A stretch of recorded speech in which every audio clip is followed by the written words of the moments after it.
Um pastor evangélico foi executado a tiros aqui no município de Maracanaú, região metropolitana de Fortaleza.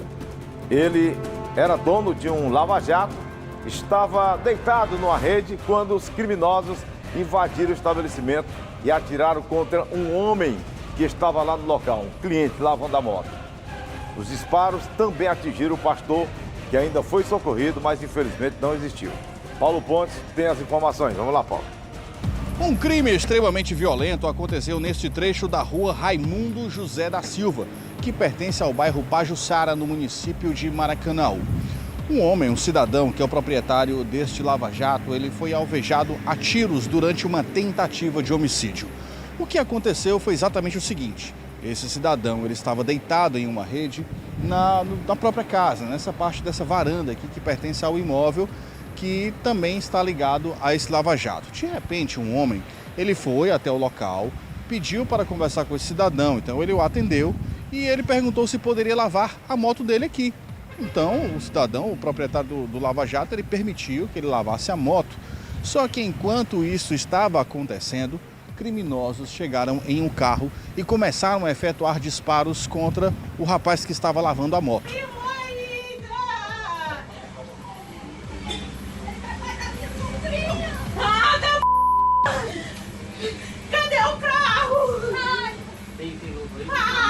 Só que em meio a esses tiros, o cidadão, que é o dono da casa, o proprietário do lava-jato, ele também foi alvejado.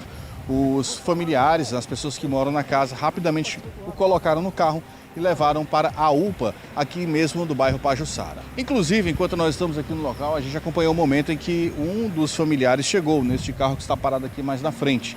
Ele estava lá na unidade hospitalar, chegou inclusive bastante abalado. Nós não sabemos se de fato essa pessoa que foi alvejada, que deu entrada na UPA, o cidadão, que é o dono do estabelecimento desse lava-jato, se ele morreu ou não.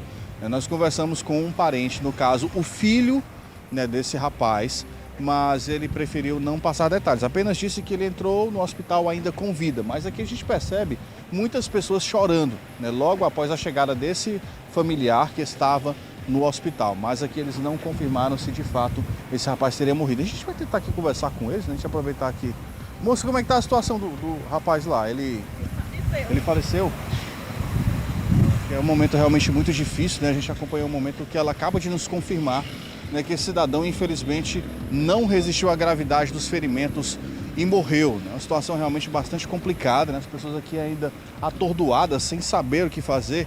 E, amiga, é um momento muito difícil para vocês, que acabaram de receber a notícia da morte. Mas meu cunhado morreu. Como era o nome dele? Era Everardo. Como é que era a convivência com ele? Era de boa? Ele era pastor, mano. Pastor.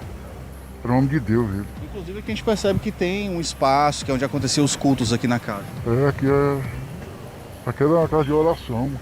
E a gente percebe, inclusive, que tem realmente alguns banners aqui na frente, falando o nome de uma igreja, Igreja Pentecostal Rio Jordão, local onde esse cidadão, infelizmente, foi assassinado. Como nós citamos, ele estava descansando, estava deitado ali naquele espaço, justamente onde fica o espaço onde essas pessoas fazem essas orações, os irmãos da igreja eles se reuniam. Inclusive aqui, Tony, se vocês puderem mostrar, olha só, a família ali abraçada, chorando bastante nesses parentes. É um momento de muita dor, ao saber da morte aí dessa pessoa, identificada como Everardo, aproximadamente 60 anos de idade, um pastor que infelizmente foi morto dentro da própria casa, local onde ele também trabalhava, local onde ele pregava a palavra de Deus e infelizmente acabou se tornando o palco de um crime extremamente violento. E a outra pessoa que de fato era o alvo dos criminosos, ela não foi identificada.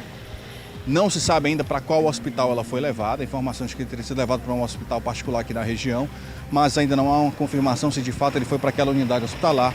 E a polícia ainda buscando informações para que possa saber o que motivou este crime violento. Paulo Pontes para o Cidade 90.